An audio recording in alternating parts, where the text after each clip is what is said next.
ॐ नमो भगवते वासुदेवाय।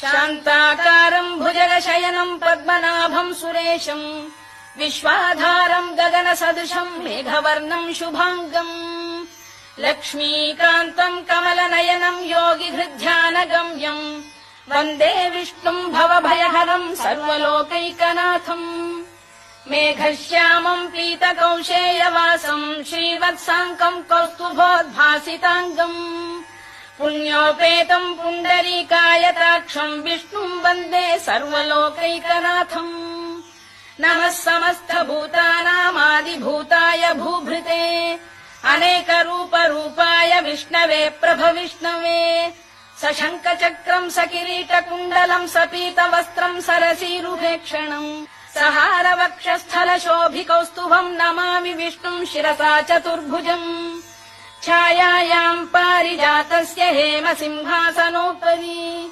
आसीनमम्बुदश्याममायताक्षमलङ्कृतम् चन्द्राननम् चतुर्बाहुम् श्रीवत्साङ्कितवक्षसम् रुक्मिणी सत्यभामाभ्याम् सहितम् कृष्णमाश्रये।